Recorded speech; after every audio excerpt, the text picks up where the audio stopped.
one of the very personal things that kind of probably brought in significant change in my life was coming back to Paramahamsa Yogananda. You are made in the image of God, and you can do everything that God can do. Wisdom is the child born of the marriage of the mind and the heart. One thing that I know sure as hell that works in this world is prayers. There is no prayer that ever goes unanswered.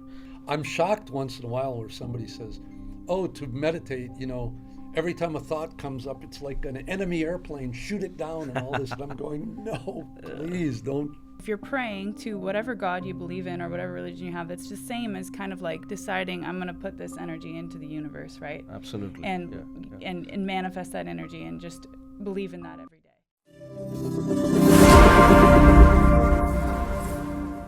The way that would work is that whatever our emissions, our communications, our messaging, our prayers, we are putting out into the universe. Those thoughts, feelings, and energies have to have a frequency. Oscillations, vibrations, that's what goes out into the universe. Right. And so it's what we put out there. It's almost like the computer. Garbage in, garbage out. Garbage in, garbage out. Exactly. Quality in, quality out, right? That's true. And so, absolutely, there's no way. See, here's the thing. At every instant, we cannot be separate from the universe. There is no way that the universe cannot, or consciousness. And remember we talked about God before. Yeah. About defining God. To me, God is the supreme creative energy consciousness, collective energy consciousness as an intelligence of the universe. Sometimes people say to me, how do you know God exists? And I say, I point, and I say, you're proof, right here. Yeah. Yeah. Right here. You're an expression in God happening right here and now. An expression in the universe. You're the inverted God, inverted universe. That oneness is living through us. How about this? How can you be I, and you can be I, and I'm I? Are you trying to steal from me? I thought I was I. And you were you, he could be him, you could be her, they could be them, others, and so on. But yet we are all I, and you look at it, the Roman numeral 1. Yeah. Each of us sees the world and universe from the standpoint of I, the one. The reason is because the one and all is living in each of us. Yeah. As the great individuality or singularity or totality, and yet a unique journey and adventure in each instance. Every one of us. Absolutely. And Megan, you touched upon a very interesting point, and you are right. I mean, prayer. I mean, a lot of people have this misconception that to pray I have to go to a certain church, certain temple, certain mosque. I have to follow certain. So I call all of them rituals. And you don't have to follow any ritual. Prayer is all about, know that there is a superpower up there, right, listening to you, and then pour your heart out and tell, God, or, whoever you believe, right? It's Christ, it's Allah, it's, Ram, Shiva. I mean, there are like numerous different names, but you tell to that supreme being that, hey, this is what is my intent, this is what is my desire, but you are my highest well-wisher. I mean, there's a saying that says, believe in God and tell him what you need, and believe that whatever happens because of your highest good. Because if you believe in God and if you are praying, hey, do this to me, if it happens, great. If it doesn't happen, superb, amazing, because he's doing something much bigger and much greater for you. So yeah, I mean, prayer can be sitting just right on your bed just before you go to bed. Tell the universe that this is what I seek, this is what I need, and if you think this is for my highest good, please make it happen. Yeah. And that's like it's really interesting that's like the way that you put that energy out into the world, and you can do it like that. And it seems like everybody has their point in time when they kind of reflect on that. I kind of wanted to ask you, being in Hollywood and having worked with so many stars and things, like, when do people kind of happen upon this, or how does that work? Like, you were lucky at a young age. Do they just have that innate drive to find that something deeper? Or, like, let me reference Jim Carrey, right? Everybody saw Jim Carrey, and he was going around, and people were like, what's going on? And he's saying, we're all one thing. What do you think happened there in his life that he got to that point? He woke up. Okay. That's simple. Yeah. He woke up. But it was time for him to wake up because his thinking, his consciousness, his experience, everything was leading to, it had to lead to something more, something greater, because he would crash and burn if he had to continue on the path he was on, where it's all about material success, financial success, fame, all that stuff.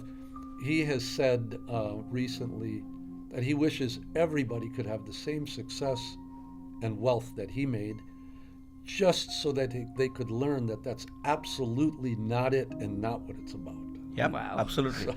Yeah, So- so true. That's cool. And- That's a and- cool, like, full turn of events. Yeah. Exactly. And a little earlier, and I like, Raghav, when you were saying about that when a prayer is not answered, on the one hand, there's a chemistry and alchemy at work, Yeah. a sacred process at work. If we're not ready, we're not ready. Yeah. Yeah. Yeah. At the so same true. time, it can also be what you said, that another door will open. There's another path or something unexpected, that's better for you in the long run. Yeah. I wrote a simple aphorism that says that yesterday's pains are often tomorrow's blessings. Yeah. Wow. Yeah, It that's doesn't cool, man. feel That's- like it when we're going through it. It's hard. Yeah. It can Yeah. feel like 9 hells. Yeah. But it gives me great comfort to know that that may well be what's going on. Yeah, Yeah. I want to touch on what you said too. Yeah. That's what I was leading toward earlier when you said if it's a prayer and answer, something else is in store. That's a really liberating feeling and thought, right? For anybody who's struggling or feels like they're not being listened to or heard, to just let go. And just like stop trying to control the situation and instead manifest what you want, instead of holding on to the struggle, holding on to the thought of like this can't or I won't or Yeah. Seems like a very liberating thought to reach that point. Absolutely. So I have a saying in my living room, and I teach both my beautiful daughters about this. And the saying goes, whatever happens in life happens because of God's will, and in God's will lies our highest good. And my daughter, before she kind of started believing this firmly, she used to come up to me and ask, Dad, why do you say so? I mean, whatever happens because of God will is a very broad statement. She says, what if somebody met with an accident and lost an arm? What if somebody had a bad fall and had a hit on their head? I say, we are only looking at that person at that point in time in that dimension. Probably there is a larger good that we don't know. We are all limited with this time and this dimension, but there is a much larger life that is unfolding. So, and this saying was said by another spiritual master called J.P. Vaswani. He's again an Indian spiritual teacher, and he says everything that is happening because of God's will, and God cannot have an ill will about any human being. He always wants all of us to do well, prosper, and progress. And if we just read this one statement, I think you will be. The moment I came across this statement, I was relaxed. I feel I was relieved for the rest of my life. Wow. I don't bother about anything. Anything goes wrong in life, I feel that's okay. If this is going wrong, that's okay, because I know there is something better in store. And forget about spirituality, forget about God, remove all of that. Just psychologically, once you start believing this, you will start performing much better. You'll become a trailblazer. You will be like, it's okay, this got screwed up, that's fine. I'll pick up again and I'll start running, and I'll make sure that I give my best shot next time. So I think more than spiritually, I think psychologically also this helps all of us to do well. Yeah. To cope with pressure, maybe the pressure of feeling like you need to be in control at every moment and that you are in control, right? Yeah. Something comes to mind. It's actually page 1 of my book. Wow. Like lightning from the heart. Yeah. And if you don't mind, I'll share it. Please. Because Yeah. I think it's relevant. Yeah. Because it has to do with how we approach things, how we do things, how we comprehend things. Because a terrible thing can seemingly happen to someone, and actually most people would agree or call it a terrible thing. But it depends on what a person does with that. Under the most extreme circumstances, it's not everybody, but we have seen people turn worst type of thing you could ever imagine into an amazing positive. Yeah. And that's impressive, because we often think, well, that would be really tough, but people do, Yeah. you know. Yeah. And it can be also compared to a person who has an injury and suddenly becomes blind.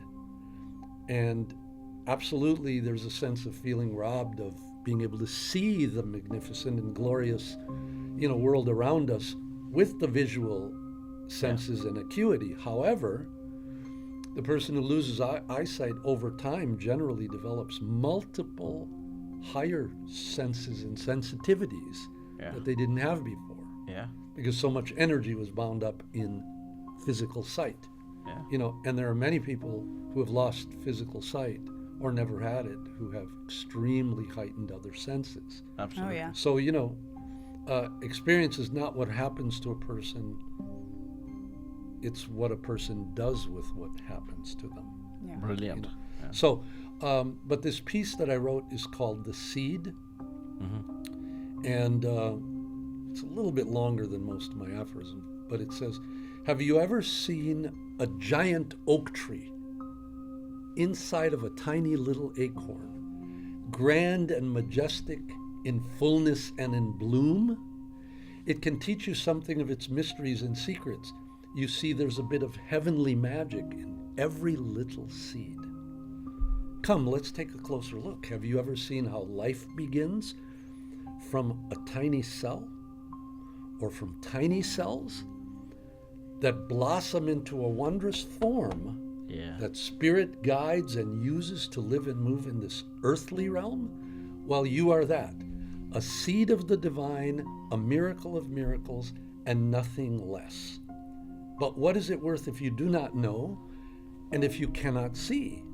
So verily I say, open the eyes of your soul, and still more deeply the all-seeing eye of spirit, and you shall enter a world beyond your dreams and imaginings. That's another kind of drunkenness that goes beyond this world and its illusions. There are no hangovers there. You see, there is a seed of light that grows within you, and it shall never ever rest until you glow like the light of the sun. Go and discover that glow. That's the real you. Give Wow. people a taste of that, and their lives will be transformed forever. Beautiful. That's so cool. So It just made me reflect on beautiful. all the people around that, you feel like they're stuck inside that box and their full potential is right around the corner, but they just can't seem to, Yeah. just imagine what kind of being they would be if they could try to break free. So you painted Exactly. that picture really beautifully. Thank you. Yeah. And I think it's apropos to be page 1, because Yeah. everything starts from the It was seed. the seed. Right? Yeah. Yeah. And yet that seed does have divine magic, divine power, divine program. When I started, and I say, have you ever seen a giant oak tree inside of a tiny little acorn? Some oak trees will become half-sized. Some will become the biggest.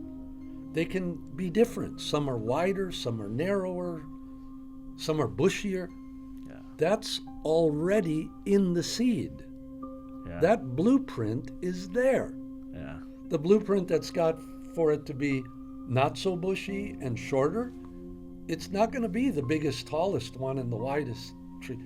The blueprint is in that seed.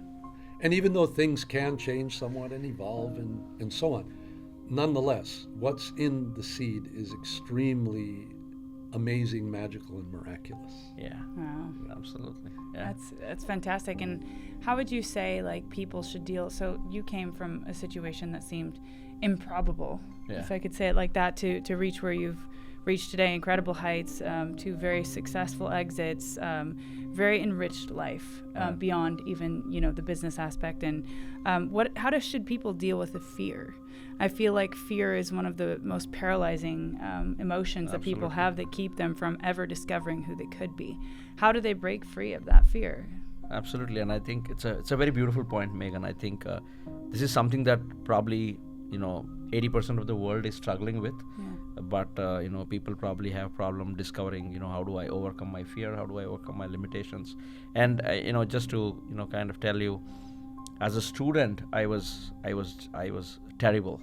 Like if you look at my academics, I used to barely manage to get a passing grade, and I kid you not, I will tell you a lot of people, in fact everyone around me, including my own father, believed that I was an utter failure.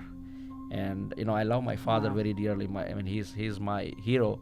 And growing up, my dad kind of was had written off that this kid is not going to do great in his life.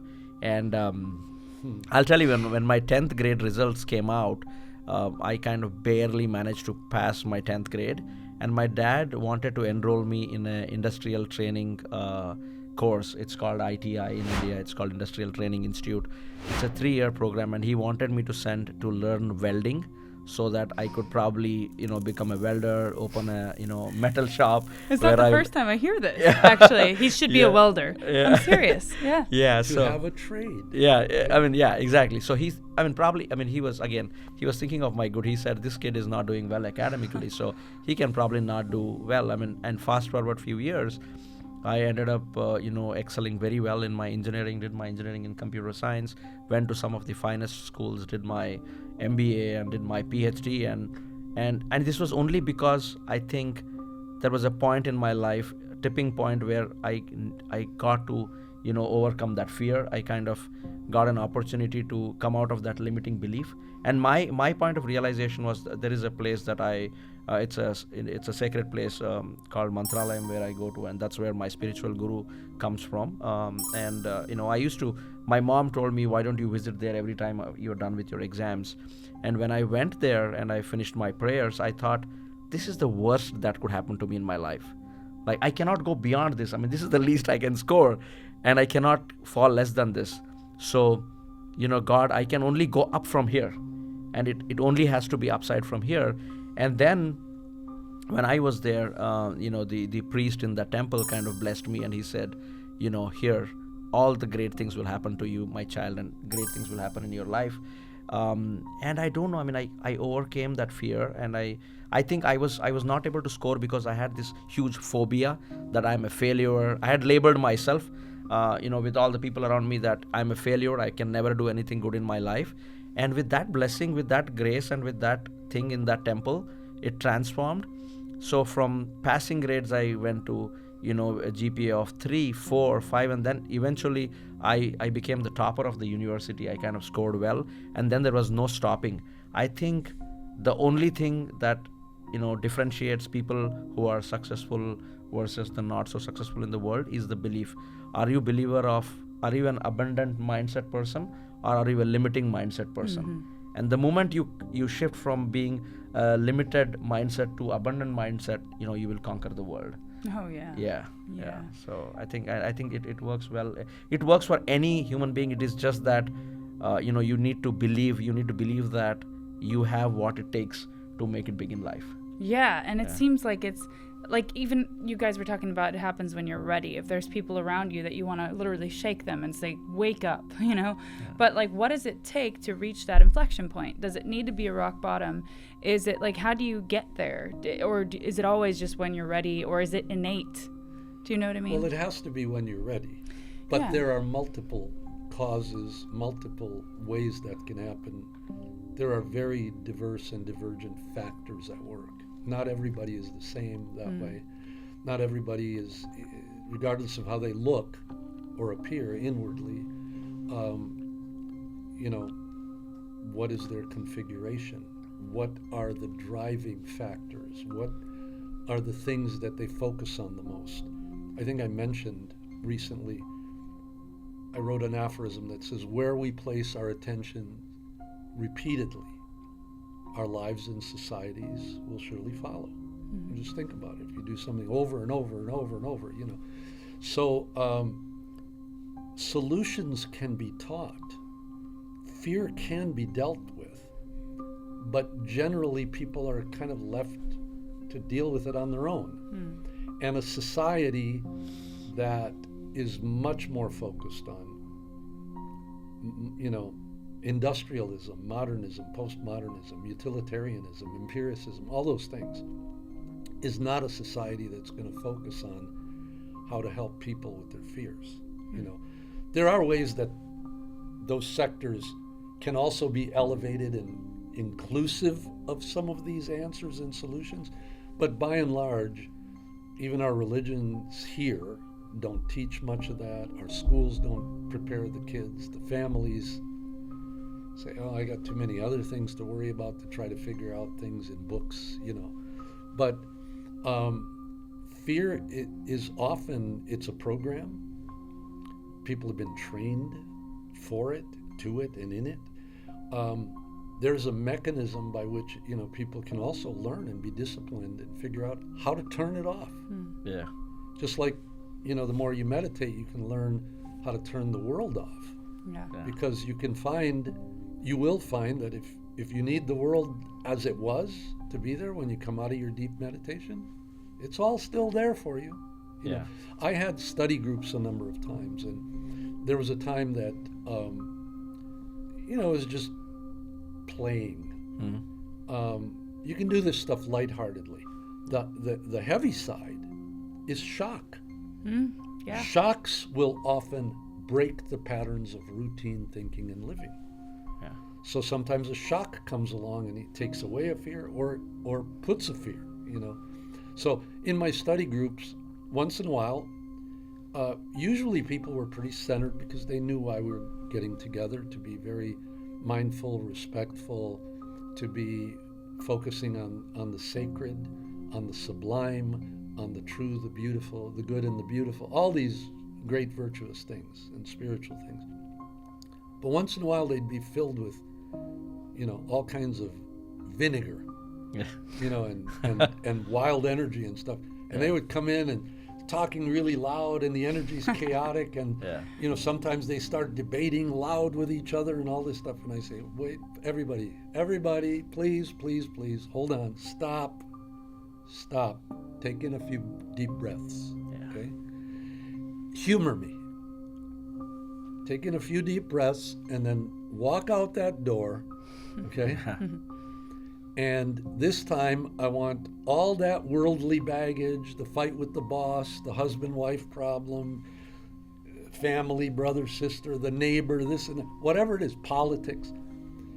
Everybody outside the door, and let's come in. Let's put all that stuff in a bag and call it baggage and leave it outside the door. Yeah. And come in, again, mindful and respectful and more centered and quiet and peaceful and all that. And so they would do that and come in, you know, beautifully. Yeah. As if they were coming to see a spiritual master, respect, you know, compassion, kindness, all that. And I would tell them, if you need your baggage again, when you exit, pick it up. Just, picture it being there, pick up that bag And go and go on, you know, if that's what you need to draw experiences from, you know. Interesting. So, very interesting. Anyway, so learning to shut things off is really, it's really good. It's been one of the greatest teachings and blessings in my life, honestly, because I've learned how to use it in a lot of different ways, especially for, you know, health and well-being, you know, and de-stressing and so on. However, fear, again, fear and love cannot occupy the same space or consciousness at the same time. Just like love and hate cannot, you know, just like heat and cold cannot. Okay, I never pictured fear as the polar, the opposite of love. It is, and its cousin also, worry. You know, like worry. Worry is a form of negative prayer. Yeah. Think about that. Exactly. Because you're focused so intently on that. Yeah. And putting it out there Very really profound. strongly, and it can be magnetic, you know. So anyway, it is a form of negative prayer, but so is fear. Yeah, that's And true. so fear is not love, it's not positive prayer, it's not truth, beauty, or goodness, you know. It's something that doesn't necessarily have a reality behind it. Yeah. It can be irrational, it can be an addiction, a habit, it can be different things. So it's actually, for people who really want to, there are ways to learn to turn the light on And when you turn the light of understanding on, or of truth, beauty, goodness, beautiful music, beautiful art, images, looking into a person's eyes, especially a child, an innocent's eyes, a spiritual master, teacher, any of these things, they all dispel fear. Yeah. Because you cannot embody these things and have fear.